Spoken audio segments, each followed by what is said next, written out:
ओम नमो भगवते वासुदेवाय। स्वागत है आप सभी का हमारे चैनल पर। आज के इस वीडियो में आप सुनेंगे श्री सत्यनारायण व्रत की कथा। पूर्णिमा के दिन किया जाने वाला श्री सत्यनारायण का व्रत सभी प्रकार की मनोकामनाओं को पूर्ण करने वाला है। अगर व्रत नहीं भी कर सकते तो भी कथा तो अवश्य सुननी चाहिए।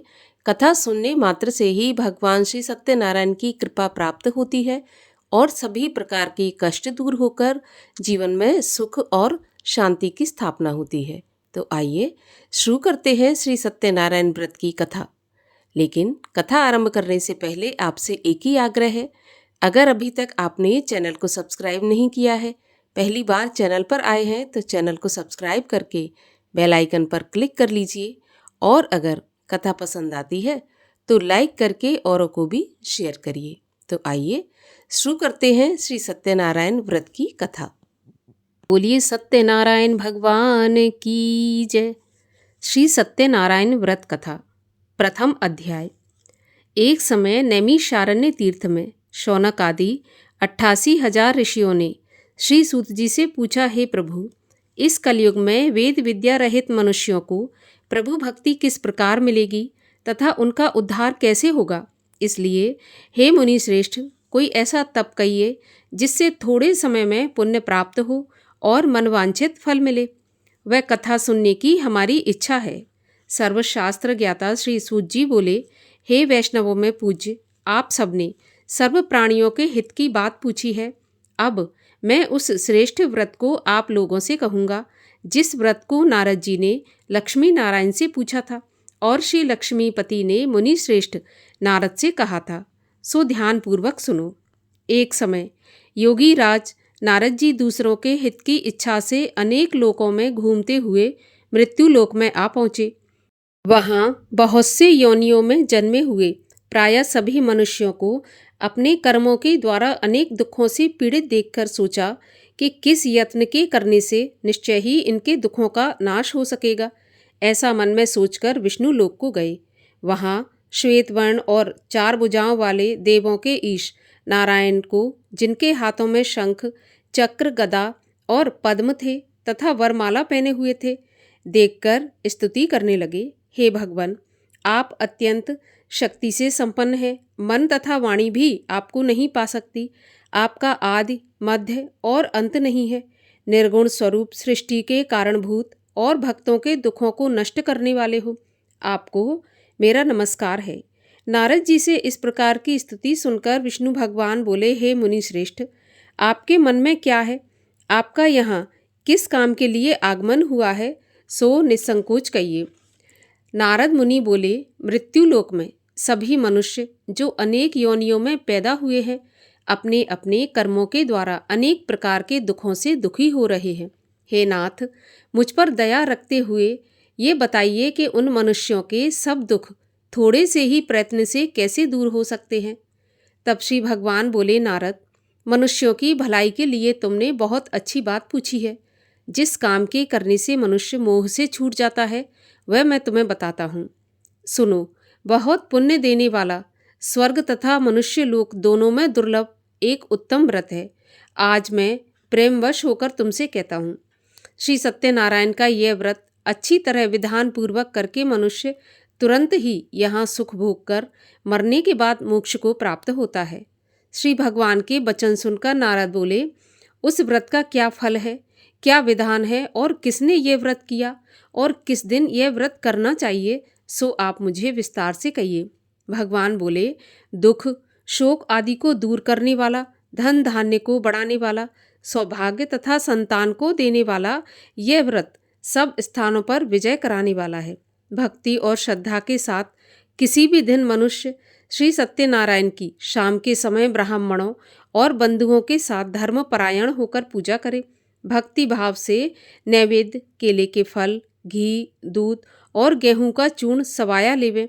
गेहूं के अभाव में साठी का चूर्ण, शक्कर तथा गुड़ लें और सब भक्षण योग्य पदार्थ जमा करके भगवान को अर्पण कर देवें तथा बंधुओं सहित ब्राह्मणों को भोजन करावें। तत्पश्चात स्वयं भोजन करें। नृत्य, गीत आदि का आचरण कर श्री सत्यनारायण भगवान को स्मरण करता हुआ समय व्यतीत करें। इस तरह व्रत करने पर मनुष्यों की इच्छा निश्चय ही पूरी होगी। विशेषकर कली काल में भूमि पर यही मोक्ष का सरल उपाय है। प्रथम अध्याय समाप्त हुआ। द्वितीय अध्याय। सूत जी बोले, ऋषियों, जिसने पहले समय में इस व्रत को किया है उसका इतिहास कहता हूँ, सो ध्यान से सुनो। सुंदर काशीपुरी नगरी में एक अति निर्धन ब्राह्मण रहता था। वह भूख प्यास से बेचैन हुआ नित्य ही पृथ्वी पर घूमता था।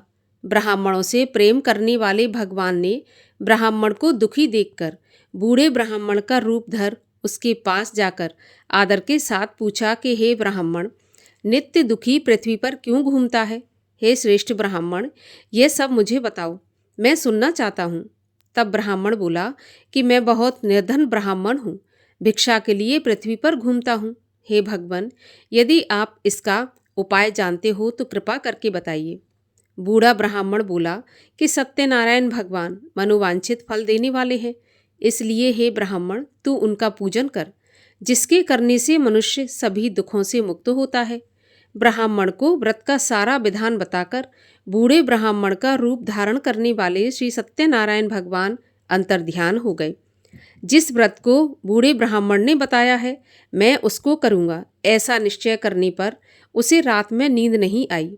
वह सवेरे ही उठा, श्री सत्यनारायण भगवान के व्रत का निश्चय कर भिक्षा के लिए चल पड़ा।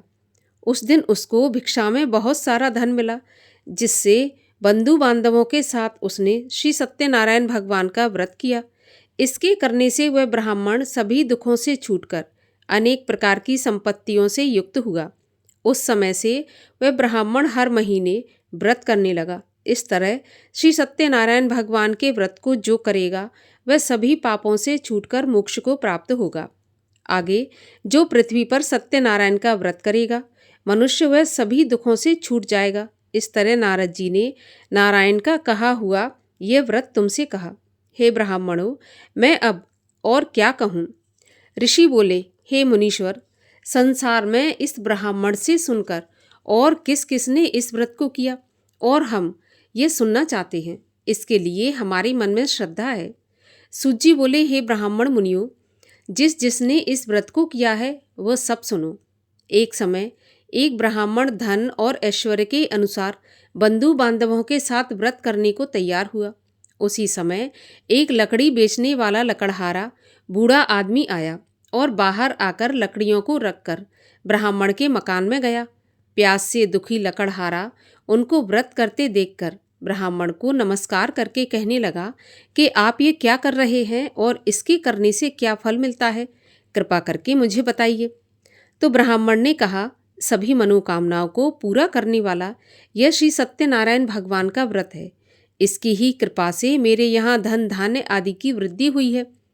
ब्राह्मण से इस व्रत के बारे में सारी जानकारी प्राप्त करके लकड़हारा बहुत प्रसन्न हुआ। चरणामृत ले और प्रसाद खाने के बाद अपने घर को गया। लकड़हारे ने मन में इस प्रकार का संकल्प किया कि आज गांव में लकड़ी बेचने से जो धन मिलेगा उसी से श्री सत्यनारायण देव का उत्तम व्रत करूंगा। ऐसा मन में विचार कर बूढ़ा ब्राह्मण लकड़ियां अपने सिर पर रखकर जिस नगर में धनवान लोग रहते थे वह ऐसे सुंदर नगर में गया। उस दिन वहां पर उन लकड़ियों का दाम पहले दिनों से चौगुना मिला। तब वह बूढ़ा लकड़हारा दाम लेकर और अति प्रसन्न होकर पके केले की फली, शक्कर, घी, दूध, दही और गेहूं का चूर्ण इत्यादि श्री सत्यनारायण देव के व्रत की कुल सामग्रियों को लेकर अपने घर आया। फिर उसने अपने भाइयों को बुलाकर विधि विधान के साथ भगवान जी का पूजन और व्रत किया। उस व्रत के प्रभाव से बूढ़ा लकड़हारा धन, पुत्र आदि से संपन्न हुआ और संसार के समस्त सुख भोग कर वैकुंठ को प्राप्त हुआ। दूसरा अध्याय समाप्त हुआ। तृतीय अध्याय। सूत जी बोले, हे मुनियों, अब आगे की कथा कहता हूँ सो सुनो। पहले समय में उल्कामुख नाम का एक बुद्धिमान राजा था। वह सत्यवक्ता और जितेंद्रिय था। प्रतिदिन देव स्थानों में जाता और गरीबों को धन देकर उनके कष्ट दूर करता था। उसकी पत्नी कमल के समान मुख वाली और सती साध्वी थी। भद्रशिला नदी के तट पर उन दोनों ने श्री सत्यनारायण देव का व्रत किया। उस समय में वहाँ एक साधु वैश्य आया। उसके पास व्यापार के लिए बहुत सा धन था। वह नाव को किनारे पर ठहराकर राजा के पास गया और राजा को व्रत करते हुए देखकर विनम्रता से पूछने लगा कि हे राजन, भक्ति युक्त चित्त से आप यह क्या कर रहे हैं? मेरी सुनने की इच्छा है, सो यह आप मुझे बताइए। राजा बोला, हे साधु, अपने बांधवों के साथ पुत्र आदि की प्राप्ति के लिए यह महाशक्तिवान श्री सत्यनारायण भगवान का व्रत और पूजन किया जा रहा है। राजा के वचन सुनकर साधु आदर के साथ बोला, हे राजन, मुझे इसका विधान बताएं। मैं भी आपके कथन के अनुसार इस व्रत को करूँगा, क्योंकि मेरे भी कोई संतान नहीं है और इससे निश्चय ही मुझे संतान की प्राप्ति होगी। राजा से सारा विधान सुन व्यापार से निवृत्त हो वह आनंद के साथ अपने घर गया। साधु ने अपनी स्त्री से संतान देने वाले उस उत्तम व्रत का समाचार सुनाया और कहा कि जब मेरी संतान होगी तब मैं इस व्रत को करूँगा। साधु ने ऐसे वचन अपनी स्त्री लीलावती से कहे। एक दिन उसकी स्त्री लीलावती पति के साथ आनंदित हो सांसारिक धर्म में प्रवृत्त होकर भगवान सत्यनारायण की कृपा से गर्भवती हो गई और 10वें महीने उसके गर्भ से एक सुंदर कन्या का जन्म हुआ। दिनों दिन वह कन्या इस तरह बढ़ने लगी जैसे कि शुक्ल पक्ष का चंद्रमा बढ़ता है। कन्या का नाम कलावती रखा गया।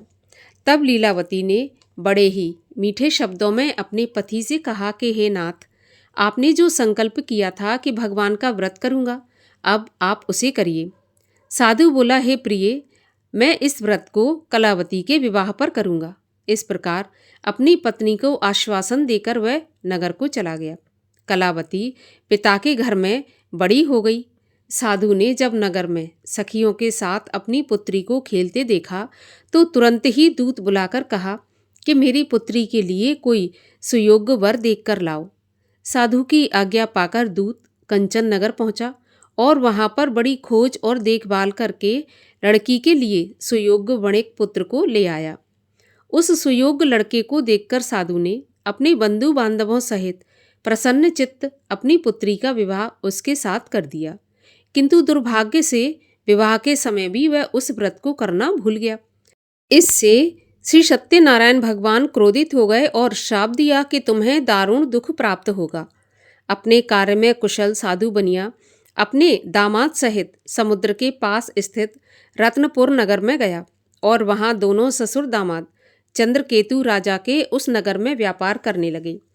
एक दिन भगवान श्री सत्यनारायण की माया से प्रेरित कोई चोर राजा का धन चुराकर भागा जा रहा था, किंतु अपने पीछे राजा के दूतों को आता देखकर चोर ने घबराकर भागते हुए राजा के धन को वहीं पर चुपचाप रख दिया जहां वे दोनों ससुर जमाई ठहरे हुए थे। जब दूतों ने उस साधु वैश्य के पास राजा के धन को रखा देखा तो वे दोनों को बांधकर ले गए और बड़ी प्रसन्नता से दौड़ते हुए राजा के पास जाकर बोले, महाराज, ये 2 चोर हम पकड़कर लाए हैं। इन्हें देखकर आप आज्ञा दें कि इनके साथ क्या करें। तब राजा की आज्ञा से उनको कठिन कारावास में डाल दिया गया और उनका सारा धन छीन लिया। श्री सत्यनारायण भगवान के श्राप द्वारा उनकी पत्नी भी घर पर बहुत दुखी हुई और घर पर जो कुछ धन रखा था उसे चोर चुरा कर ले गए। शारीरिक और मानसिक पीड़ा तथा भूख प्यास से अति दुखी हो अन्न की चिंता में कलावती एक ब्राह्मण के घर गई। वहां उसने श्री सत्यनारायण भगवान का व्रत होते देखा। फिर कथा सुनी और प्रसाद ग्रहण करके रात को घर आई तो माता ने कलावती से पूछा, पुत्री, तुम इतनी देर तक कहाँ थी? कलावती बोली, माँ, मैंने एक ब्राह्मण के घर श्री सत्यनारायण भगवान का व्रत होते देखा है।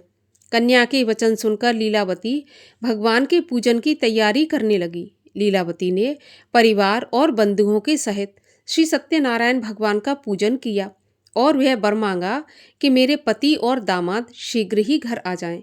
साथ ही प्रार्थना की कि हम सबका अपराध क्षमा करो। श्री सत्यनारायण भगवान इस व्रत से संतुष्ट हो गए और राजा चंद्रकेतु को स्वप्न में दिखाई दिए और कहा, राजन, दोनों वैश्य को प्रातः ही छोड़ देना और उनका सारा धन जो तुमने ग्रहण किया है उन्हें वापस दे देना, नहीं तो तेरा राज्य, धन, पुत्र आदि सब नष्ट कर दूंगा। राजा से ऐसा वचन कहकर भगवान अंतर ध्यान हो गए। प्रातःकाल राजा चंद्रकेतु ने सभा में अपना स्वप्न सुनाया। फिर दोनों बड़े पुत्रों को कैद से मुक्त करके सभा में बुलाया। दोनों ने आते ही राजा को नमस्कार किया। राजा मीठे वचनों से बोला, हे महानुभावों, भावी वर्ष ऐसा कठिन दुख प्राप्त हुआ है, अब तुम्हें कोई भय नहीं। ऐसा कहकर राजा ने उनको नए नए वस्त्र आभूषण पहनाए और उनका जितना धन लिया था उससे दुगना धन देकर आदर के सहित उनको विदा किया। दोनों वैश्य अपने घर को चल दिए। तृतीय अध्याय समाप्त हुआ। चतुर्थ अध्याय। सूत जी बोले, वैश्य ने मंगलाचार करके यात्रा आरंभ की और अपने नगर को चला। उनके थोड़े दूर निकलने पर दंडी वेशधारी श्री सत्यनारायण देव ने उनसे पूछा, हे साधु, तेरी नाव में क्या है? अभिमानी वणिक हंसता हुआ बोला, दंडी, आप क्यों पूछ रहे हो? क्या धन लेने की इच्छा है? मेरी नाव में तो बेल और पत्ते भरे हैं। वैश्य का कठोर वचन सुनकर भगवान ने कहा, तुम्हारा वचन सत्य हो। दंडी ऐसा कहकर वहां से चले गए और कुछ दूर जाकर समुद्र के किनारे बैठ गए। दंडी के जाने पर वैश्य ने नित्य क्रिया करने के बाद नाव को ऊंची उठी देखकर अचंबा किया और नाव में बेल आदि देखकर मूर्छित होकर जमीन पर गिर पड़ा। फिर मूर्छा खुलने पर अत्यंत शोक करने लगा। तब उसका दामाद बोला कि आप शोक न करें, यह दंडी का श्राप है, अतः उनकी शरण में चलना चाहिए, तभी हमारी मनोकामना पूरी होगी। दामाद के वचन सुनकर वह दंडी के पास पहुंचा और अत्यंत भक्ति भाव से नमस्कार करके बोला, मैंने जो आपसे असत्य वचन कहे थे उसको आप क्षमा करें। ऐसा कहकर महान शोकातुर हो रोने लगा। तब दंडी भगवान बोले, हे वणिक पुत्र, मेरी आज्ञा से बार बार तुम्हें दुख प्राप्त हुआ है, तू मेरी पूजा से विमुख हुआ है। साधु बोला, हे भगवान, आपकी माया से मोहित ब्रह्मा आदि भी आपके रूप को नहीं जान पाते। अब मैं अज्ञानी कैसे जान सकता हूँ? आप प्रसन्न होइए, मैं अपनी सामर्थ्य के अनुसार आपकी पूजा अवश्य करूँगा। मेरी रक्षा करो और पहले के समान नौका में धन भर दो। उसके भक्ति युक्त वचन सुनकर भगवान प्रसन्न हो उनकी इच्छा के अनुसार वरदान देकर अंतर्ध्यान हो गए। तब उन्होंने नाव पर आकर देखा कि नाव धन से भरी हुई है। फिर वह भगवान सत्यनारायण का पूजन करके साथियों सहित अपने नगर को चला। जब अपने नगर के निकट पहुंचा तब दूत को घर भेजा। दूत ने घर पहुंचकर उसकी स्त्री को नमस्कार करके कहा कि साधु अपने दामाद सहित इस नगर के पास आ गए हैं। ऐसा वचन सुनकर साधु की स्त्री ने बड़े हर्ष के साथ सत्यदेव का पूजन करके पुत्री से कहा, मैं अपने पति के दर्शन को जाती हूँ, तू पूजा समाप्त करके शीघ्र आना। माता के ऐसे वचन सुनकर कलावती प्रसाद छोड़कर पति के पास गई। प्रसाद की अवज्ञा के कारण सत्यदेव ने रुष्ट हो उसके पति को नाव सहित पानी में डुबो दिया। कलावती अपने पति को ना देखकर रोती हुई जमीन पर गिर गई। इस तरह नौका को डूबा हुआ और कन्या को रोता देखकर साधु दुखी होकर बोला, प्रभु, मुझसे या मेरे परिवार से जो भूल हुई है उसे क्षमा करो। उसके दीन वचन सुनकर सत्यदेव प्रसन्न हो गए और आकाशवाणी हुई, हे साधु, तेरी कन्या मेरे प्रसाद को छोड़कर आई है, इसलिए इसका पति अदृश्य हुआ है। यदि वह घर जाकर प्रसाद खाकर लौटे तो इसे अपने पति के दर्शन अवश्य मिलेंगे। ऐसी आकाशवाणी सुनकर कलावती ने घर पहुंचकर प्रसाद खाया। फिर उसने आकर पति के दर्शन किए। फिर साधु ने बंधु बांधवों सहित सत्यदेव का विधि पूर्वक पूजन किया। उस दिन से वह प्रत्येक पूर्णिमा को सत्यनारायण का पूजन करने लगा। फिर इस लोक का सुख भोग कर अंत में स्वर्ग लोक को गया। चतुर्थ अध्याय समाप्त हुआ। पांचवा अध्याय। सूत जी बोले, हे ऋषियों, मैं और भी कथा कहता हूँ, सो सुनो। प्रजा पालन में लीन तुंगध्वज नाम के एक राजा था। उसने भी भगवान का प्रसाद त्याग कर बहुत दुख पाया। एक समय वन में जाकर वन्य पशुओं को मारकर बड़के पेड़ के नीचे आया। वहां उसने ग्वालों को भक्ति भाव से बांधवों सहित श्री सत्यनारायण की पूजा करते देखा। राजा देखकर भी अभिमानवश वहां पर नहीं गया और न नमस्कार ही किया। जब ग्वालों ने भगवान का प्रसाद उसके सामने रखा तो वह प्रसाद को त्याग कर अपनी सुंदर नगरी को चला गया। वहां उसने अपना सब कुछ नष्ट पाया तो वह जान गया कि यह सब भगवान ने किया है। तब वह विश्वास कर ग्वालों के समीप गया और विधि पूर्वक पूजन करके प्रसाद खाया तो सत्यदेव की कृपा से पहले जैसा था सब कुछ वैसा ही हो गया। फिर दीर्घ काल तक सुख भोग कर मरने पर स्वर्ग लोक को गया।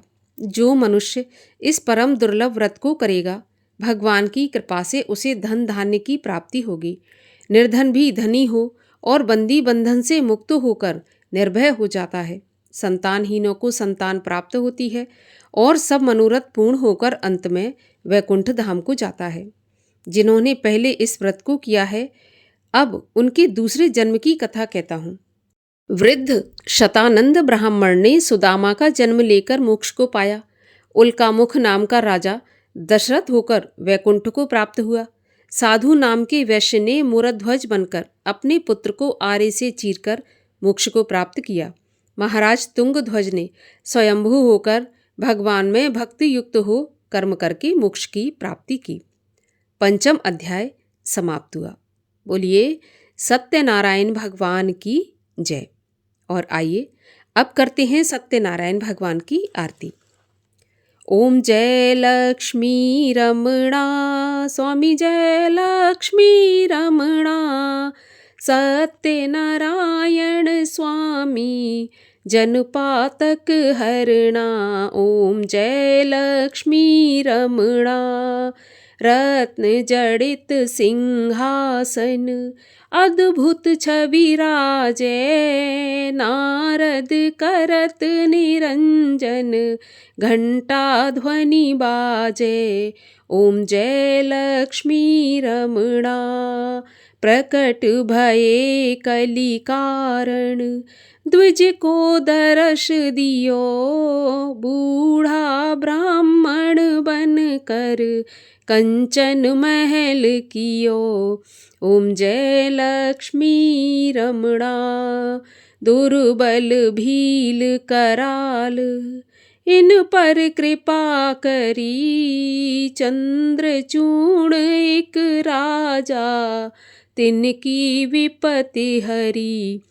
ओम जय लक्ष्मी रमणा, वैश्य मनोरथ पायो, श्रद्धा तज दीनी, सो फल भोग्यो प्रभु जी, फिर स्तुत कीन्ही।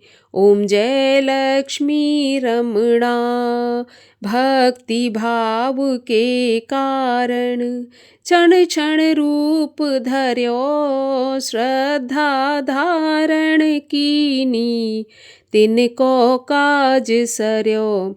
ओम जय लक्ष्मी रमणा, ग्वाल बाल संग राजा, वन में भक्ति करी, मन वांछित फल दीना, दीन दयाल हरि। ओम जय लक्ष्मी रमणा, चढ़त प्रसाद सवाया, कदली फल मेवा, धूप दीप तुलसी से, राजी सत्य देवा।